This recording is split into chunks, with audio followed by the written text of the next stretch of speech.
Hey YouTube, Lupa is finally here, and oh boy, she's got one of the most active and satisfying gameplay rotations I've experienced in Wuthering Waves. Combined with a highly active team that can either play with normal hypercarry rotations or more difficult and intensive Quickswap rotations, you will not be bored playing this character. She's the newest 5-star limited fusion unit and an attack scaling, fusion buffing sub DPS. In this video, I'll be going over everything you need to know about Lupa in a digestible fashion and showcasing her power at S0. This is going to be done on the wuwa media server, and of course that means that things are subject to change for full release. Since this is a casual, comprehensive guide, there may be mentions of more difficult gameplay techniques like quick swapping, but there will not be an in-depth explanation on how to execute them. Feel free to check out other amazing creators for deeper gameplay techniques. If this guide helped you out, appreciate if you leave a like on the video and shared it with other Lupa enjoyers who may need a guiding hand. Without further ado, let's break down Lupa.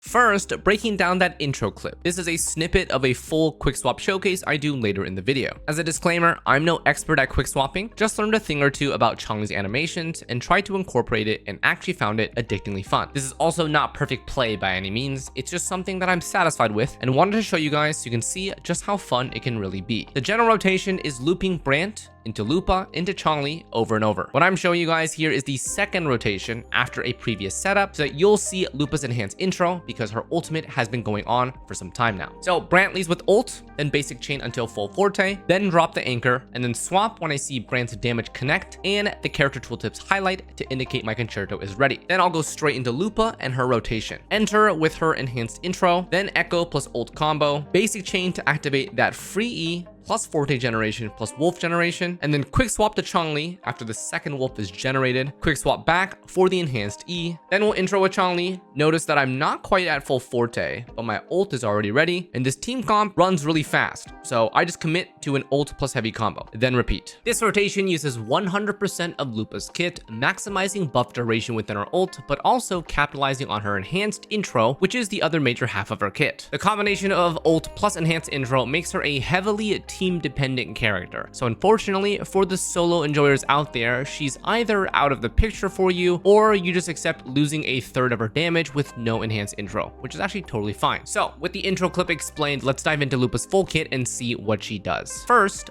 are 3 fusion teammates necessary? About that. So ideally, yes, Lupa is quite literally the anchor for mono fusion teams. Her outro ability provides 20% fusion and 25% basic attack for the incoming resonator. Not a team-wide outro buff like Shorekeeper or Verena, so this one is going to be sub DPS oriented. For her ultimate, the main buff is called Pack Hunt. Your team is getting raw attack percent and fusion damage bonus when attacking Overlord or Calamity class mobs. This is basically all non-trash mobs. It starts at 6% attack and 10% fusion on activation. If you have 3 fusion teammates, the fusion bonus doubles to 20%. When one of your allies intros, increase the attack buff by 6%, capping at 18%, which is 2 intros that are needed. Once this buff caps out, Lupa's intro skill is then enhanced. So technically here, you don't need mono fusion to activate her core abilities, just the fusion bonus. Well, here's the thing. If we take a look at the top Forte node, this gives you another buff called Glory. Within casting ult, all teammates ignore fusion res depending on the fusion teammate count. 1 fusion is 3%, 2 fusion is 6%, and 3 fusion is 15% ignore fusion res with the extra 6% bonus. This bonus is way more important than the default buffs provided by her ult, so yes, ideally she'll be used in mono fusion, but doesn't have to be. So those are her important buffs as a sub DPS. To summarize, we've got her ultimate provides up to 18% attack, 20% fusion damage, and 15% ignore fusion res. It also unlocks enhanced intro, which assumes all requirements are met. The outro provides 20% fusion damage and 25% basic for the incoming resonator. So your main DPS ideally gains 18% attack, 40% fusion, 25% basic, and 15% ignore res. A total of nearly 98% stat from her, not including her own sub DPS, which are fairly solid multipliers. So with the important buffing mechanics explained, let's talk actual gameplay. This is actually the simple stuff. First, her ultimate. There's a lot of text here, but it's actually pretty straightforward. Activating it completely restores your Forte bar from 0 and puts a wolf symbol at the top of your screen, grants you a new E that is free of use. This ult lasts quite a long time at 35 seconds, and this symbol at the top indicates that it's still active. This is just an important uptime indicator for her buffs, and also the window of time for her enhanced intro if you plan on using it. So for her ult rotation, I'm going to first describe to you how it looks, then explain how the game made it really easy for this rotation to be executed. So first, you'll use the E to consume it for free, putting her in ult state, causing all basic attacks to have 5x more Forte generation. Then, you basic until full Forte bar, which is usually just 2 to 3 attacks, then 2 heavies to proc the wolves.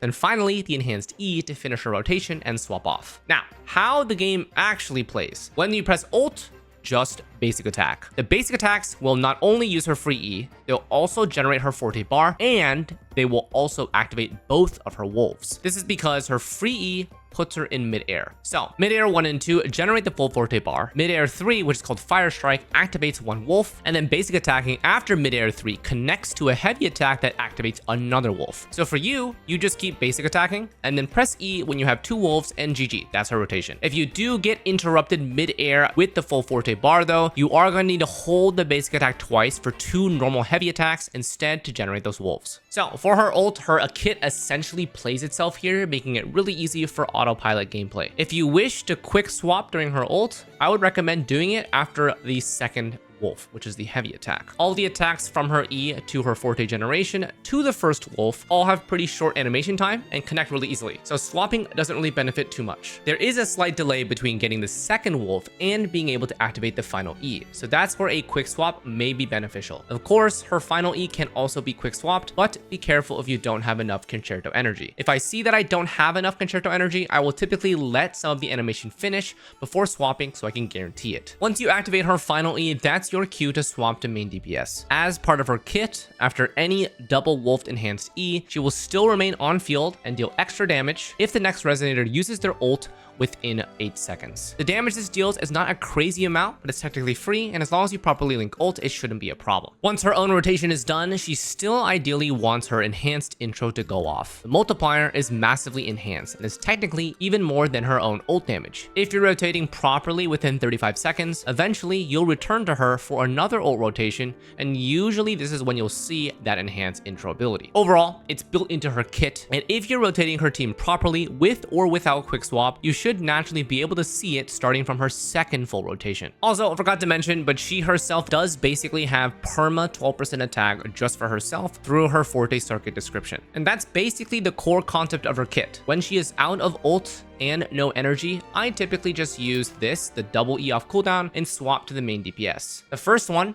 marks enemies, and if they end up dying within 8 seconds or to other sources, she gets refreshed cooldowns, which allows you to proc it again and generate more Forte plus energy. You can build her Forte normally and get both wolves and proc and enhance E in a similar fashion, but without her ultimate, it's way shorter and generally a DPS loss. If you do manage to get a full Forte bar without ult, remember you'll need to heavy attack twice to proc those wolves, or do midair 3 plus heavy attack chain if you happen to be in midair. After that, she'll have her enhanced E that's slightly weaker than her ultimate. Right here, it's called Dance with the Wolf, without the climax part, but it still functionally does the same stuff and also procs the extra set arena ability. In general, as a sub DPS, her most valuable uptime is going to be using E's off cooldown and her entire ult rotation. You'll notice that I didn't really go to the basic attack section, and honestly, because for the most part, you only really care about the heavy attack and the mid-air attacks. All of these details are here. They are a part of her kit, but their damage contribution is not like that important. All right, so now we have some quick extra Forte details and Forte priority to go through. Stat nodes are going to give her 8% crit rate from these 4, and then 12% attack from these 4. Middle passive node grants her a special sprint state and extra style basic attack. Also gives her much needed interrupt resist for her mid-airs and heavies. These are the attacks that are used at full Forte bar to generate those wolves. Top passive node is going to grant the E cooldown refresh on killing a marked enemy, and also the glory buff from the ultimate. So for the Forte priority, we have liberation priority first, then intro, then Forte circuit, then basic, and then skill. So liberation has 2 important multipliers that combine for the highest for her kit. It's her main ultimate damage and also her free E that you get. This is the core part of her kit. Intro comes next for the enhanced multiplier. It's a very strong ability. You can see here it's nearly 1000% at level 10. It's also about 5 times stronger than the base one. So yeah, it's pretty important, but it may not be receiving the ideal buffs due to its disconnect from her main ult rotation. Still valuable, but it's lower priority than the ultimate. Forte circuit now Now, this is responsible for her enhanced E damage, which always connects after an ultimate. And then basics, these are used during her ult stage very briefly, and also have the multipliers for heavy attack and mid-air attacks, which are necessary for wolf generation. And finally, skill. This one's the last one because this node only accounts for her non-ultimate E's. These are the ones used in base form purely to farm energy and mark enemies. If you are looking for efficient investment in her, honestly, you could skip the normal attack and you could skip the skill investment and just go for these three. These two contribute overall the least amount of damage to her rotation. Sequence nodes. All right, so before we jump into her build details, let's talk about her sequence nodes and if there's anything crazy happening. Given the way the wuwa shop works, the first two sequence nodes are on the table even for F2Ps, assuming you have the currency. S1, it says Resonant Skill, but I'm pretty sure that this is a typo because Fire-Kissed Glory is her liberation name. So I'm going to assume it's actually the ult because it makes more sense that way. Activating her ult grants 10 concerto energy and 20% crit rate for 10 seconds, alongside immunity to interruption for her final enhanced E, the climax one. Overall, the sequence node is full quality of life for her ult. 20% crit rate will push her to 90% plus with a proper build, and concerto energy is to guarantee that outro skill, and then interruption immunity is to guarantee the full cast on the final enhanced E, or you can quick swap it. S2, activating ult, heavy attack, or mid-air 3 gives 20% fusion damage for all teammates, stacking up to twice. The heavy attack and mid-air 3 references her wolf generating abilities, which is exactly in tune with her normal ult rotation. So essentially, this is 100%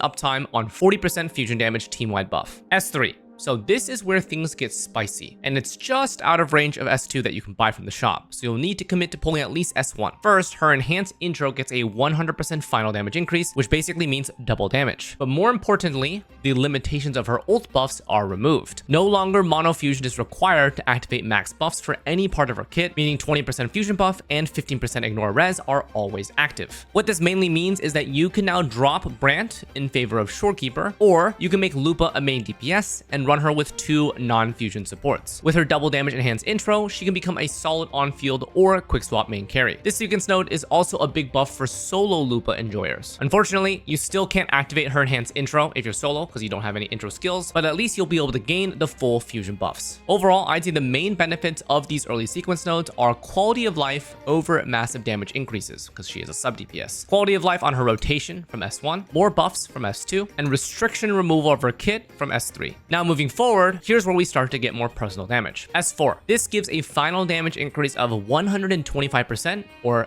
2.25x total damage to her final enhanced E in the ult. S5. This is the weakest node, providing only 15% liberation damage bonus on either intro skill. S6. Finally, more personal damage increases. 30% ignore defense to her three main sources of damage: ult cast, enhanced intro, and final enhanced E. Her base form non-ult E also transforms into the enhanced version, and her base resonance skill generates 100 wolf flame or full Forte bar once every 20 seconds. This is functionally similar to Camellia, gains a second mini E nuke at S6. Here, Lupa transforms her non-ult enhanced E into a mini nuke, and to also assist with this, her buffs no longer end when casting enhanced intro skill, meaning her rotation can squeeze in another double tap E into enhanced E before ulting, or if you're quick swapping, you can double tap E into enhanced E and swap out. Normally, the rotation is as follows for a standard rotation. You lead with enhanced intro if you're on the second ult rotation or higher, then you'll echo plus ult into normal Lupa rotation. With S6, it now looks like this. You first lead with enhanced intro, then you double tap E, plop down the enhanced E, and then you'll echo plus ult into Lupa rotation. This just adds another mini nuke before she ults. Overall, pretty massive upgrades from her sequence nodes. I think as a sub DPS, she actually gains quite a lot of utility besides raw power, and I personally like this transition into a more main DPS role as you get more cons because her playstyle is quite enjoyable and she does decent damage. Now let's talk about her weapons. So she's a broad blade user and she's an attack scaler. Thankfully, she's got a pretty healthy amount of options even if you don't aim for her signature. But her signature will not only be a large improvement for herself, but also for her team. Crit damage secondary, extra attack percent, and a passive that provides lib bonus for herself, and conditionally a 24% fusion damage buff for the entire team. Activating the 24% fusion buff requires one usage of her heavy attack, post intro skill, or ult. This will always be activated during a full ult, which will chain very cleanly into double wolf gen and enhanced E. The heavy attack will be occurring on that second wolf generation, typically after she finishes her mid-air 3. So you don't need to do anything special. The rotation mentioned earlier in the video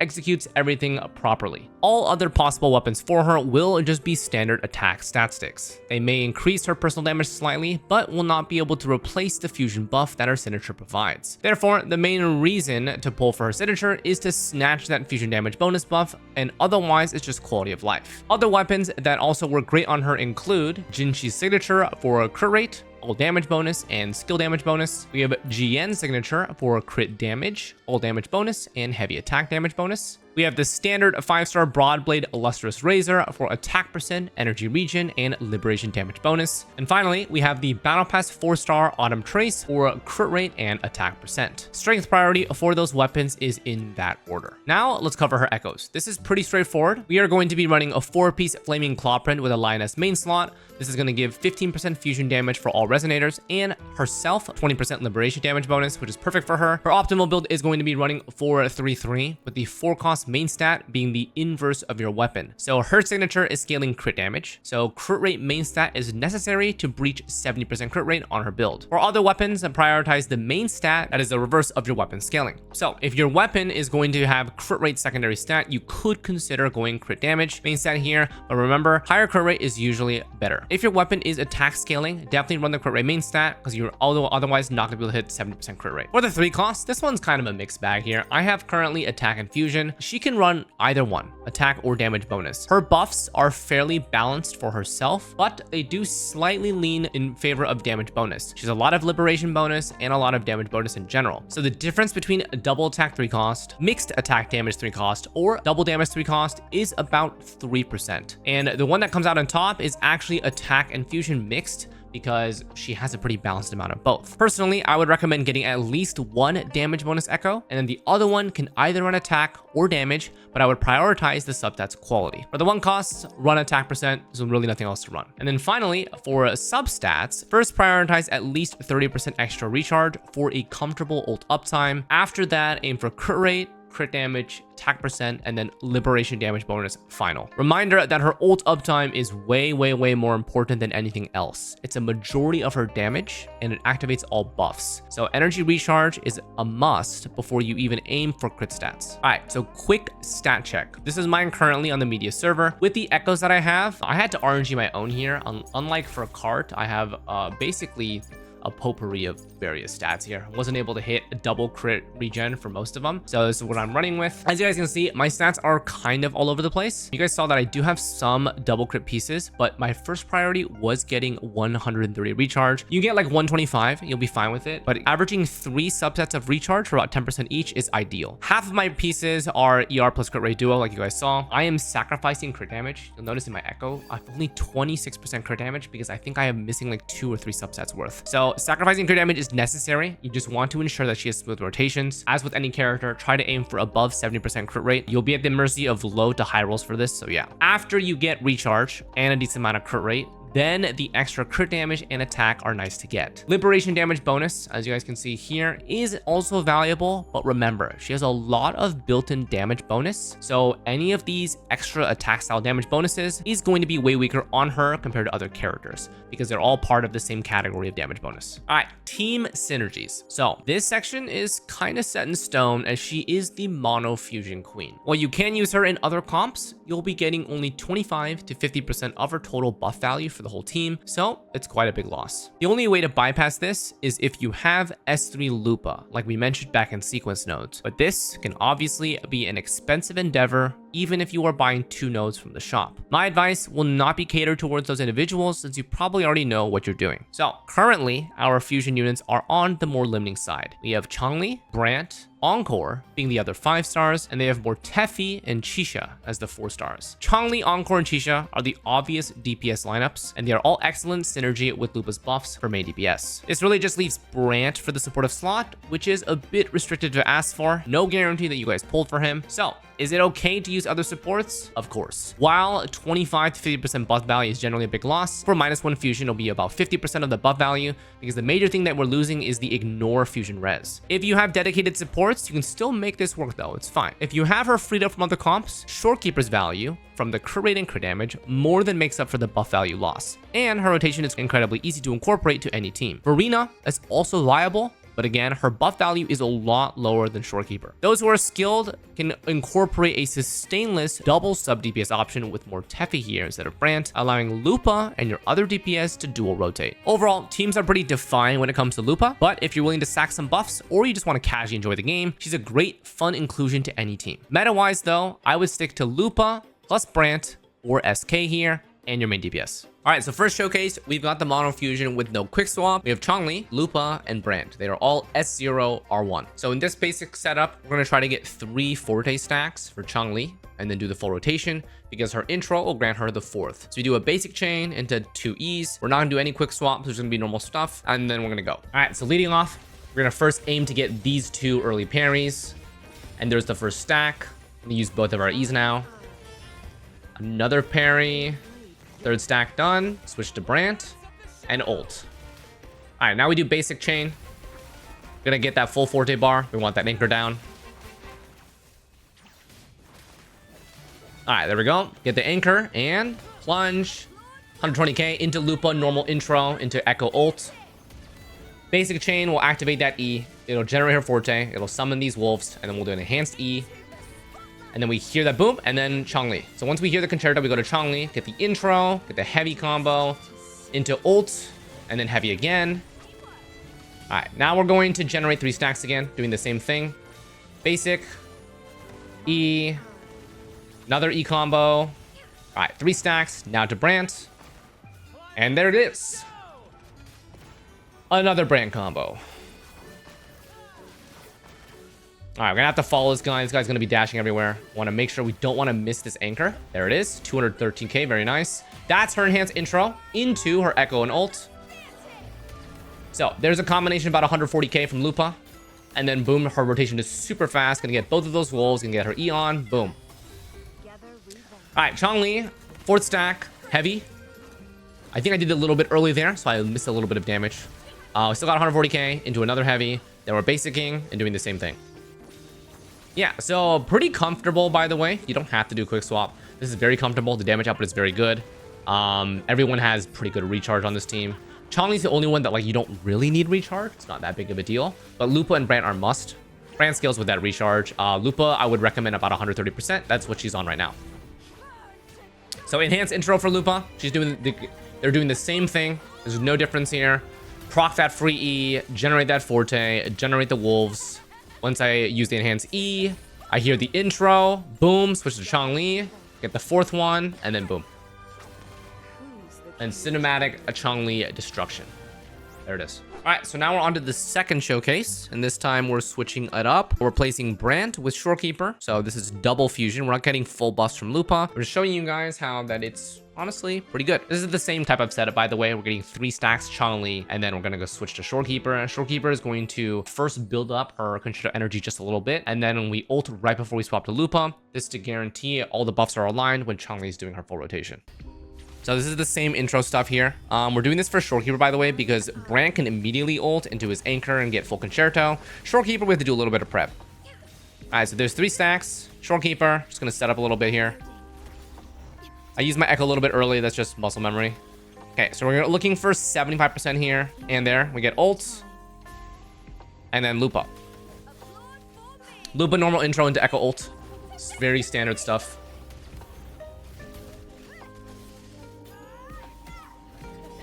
Okay, wolf generation, boom, wait for intro, there we go. Xlice, 4 stacks. Damage. Boom, 172k, very nice. Into an 80k. So a lot of Xlice personal damage. Okay, we're switching back. Use both of the E's. I think in this comp, I go for more of a ult heavy rotation, so I don't build up Xlice's heavy. Alright, this is the same stuff. There's no difference from the other rotation. Full basic chain, generates everything here. It looks like I get knocked down, so I'm gonna have to do a heavy here to proc the second wolf. Make sure to do that if you notice that you're not getting it automatically. Now we're in Xlice mode. Looks like I go for the basic chain here to get that 4th one. Boom, 80k into ultimate for 181k into another heavy for 90k. Beautiful. All right, using both of my E's here. Switching back to Shorekeeper. Her intro skill. Get our concerto to about 70%. Ult. Back to Lupa. Yeah, I mean, the comp just flows really well. And Lupa is just... The fact that she gets double animation with her enhanced intro and her ult is like really satisfying. And also her voice lines are just so good. So you guys notice here, I'm knocked out of midair, or the enemy is not there, I'm not targeting it. So I have to do heavies to make sure I get those second wolf. But we're back to Xlice. Gonna get her 4th stack here. Boom, heavy. Into ult. 181k, same thing. Into another heavy. 91k. And Shorekeeper for the finish. There it is. So I believe that timing was T25. So honestly, as you guys notice, the timing for this showcase and the brand showcase is relatively similar. And that's a good thing, by the way. But the thing is, you'll notice that Shorekeeper is able to maximize the damage from Xlice and Lupa. Brand is not giving those same crit buffs, but he also does a significant amount of damage himself. So you notice that the brand comp does clear a little bit faster than SK. But again, it's personal preference, and should be a good thing that Shorekeeper is still really strong here. All right, finally, last showcase is going to be Quickswap. This one is going to be a lot to watch. I will try to commentate as easy as possible, but for the most part, just understand that I spent like 2 to 3 hours to get this run that I was personally satisfied with. I had a lot of other runs that completed it, but they just didn't feel as smooth. So this one was the most satisfying to me because I did get those crits in, and also I felt that I was watching my cooldowns pretty well. So let's go into it. All right, so same lead, except right when we go to E, we're gonna start quick swapping. All right, quick swap Brant, quick swap back, quick swap Lupa, quick swap again. We're doing both E combos with Xlice into quick swap both of them. And then Brant goes. You'll notice that Brant's Forte generation is halfway done already in the same amount of time. So it's very good here. Getting an early anchor. This stuff we don't need a quick swap. Boom. Into Lupa. And Lupa's whole kit, we're going to be quick swapping the second wolf and the E. So you'll see it. All right, generate bar. You'll see one wolf. Second wolf, switch to Xlice. Switch back, use it. Intro, Xlice, and then combo. So I quick swap to Brand here, and then I quick swap back and ult. Gives a little bit extra damage. All right, there we go. Now we're back here. We're going to be E quick swapping into the true side quick swapping, both of them at the same time. It's very fast. I can't commentate fast enough. There we go. Brand's ult's ready. You'll notice, look at this Forte bar. It's almost ready here. It's super fast anchor. Boom. Beautiful damage. Into Lupa enhanced intro, into Lupa ult. And same stuff. All right, double wolf, swap out, swap back to Lupa, enhance E, swap to Xlice when intro's ready, boom.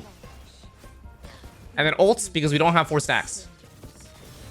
Heavy, swap to branch, switch to Brant. All right, there we go. So we're doing it well. I mean, it's really fast. A lot of things happening, but we're getting a little bit of sliver extra damage. Notice the health bar, notice how fast we're going. All right, Brant's ready since we just did more E quick swaps.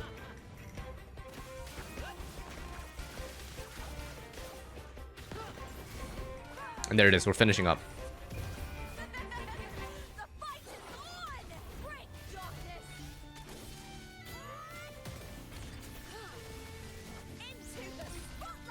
There it is.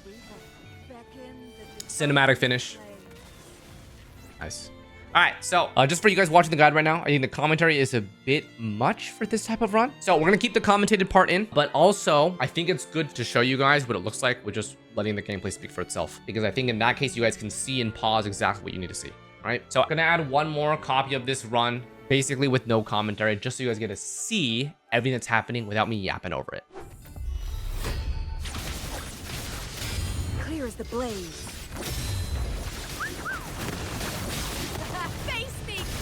Listen carefully. Listen carefully. In the limelight.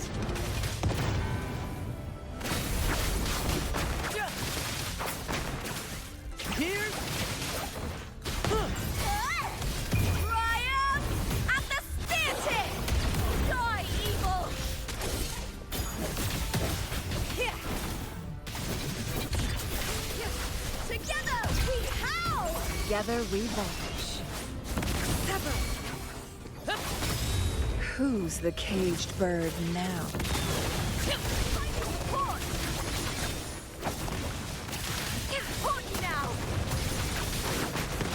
Mind's eye. Climax of the show!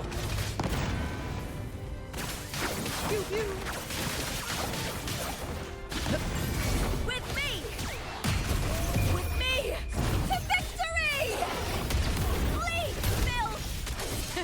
Move! Glory is upon us! Together we vanquish. Be reduced to cinders. Break! At the helm! More frost! Sever! More passion! Let the flames rise!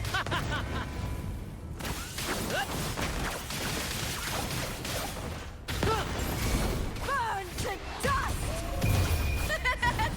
The fight is on! Break, darkness! Into the spotlight! Together we vanquish. Beckon the divine flame. So, with the showcases wrapped up and you guys can see the different styles in play, let's wrap up with the final important question. Is she recommended to pull? Let's go through some conditions. If you have her composition ready with Chongli or Brant, I think it's a no-brainer. Probably one of the most active and action-packed comps to play. Always room to finesse quick swapping, making the skill ceiling very high and rewarding to execute. Now, if you don't have Mono Fusion available, I think if you're willing to pair her with Shorekeeper and have a Fusion main DPS, she's still a great pickup. But if you already picked up Cart and Zani earlier, then she might not be worth it to you because your comps are pretty well defined and your supports are used up in those two comps. If you happen to enjoy soloing or want main DPS Lupa, ideal investment would be S3, but that is expensive even with 2 sequence nodes from the shop, so be careful about that. For me personally, I'm willing to take a break from soloing to practice and enjoy quick swapping with her and Chongli. I think the vastly different playstyle is very fun to execute and a wildly different skill set to enjoy. And there it is. That's going to wrap up an all-encompassing guide and showcase for Lupa, going over everything you guys would need to know to get her up and running. Those showcases also hopefully give you insight that she is great to play normally without Quickswap, but Quickswap does introduce massive DPS window increases. Overall, one of my favorite characters to play. Intuitive on the controls, but can get sweaty with Quickswaps if you need to, and also has beautiful animations, not only the ult, but also the enhanced intro to boot. If you want to see me solo holograms or chill on stream, I'm live almost every night on Twitch at twitch.tv/Xlice. Let me know in the comments what you think about her. Thanks for watching, and we'll see you guys next time. Take care.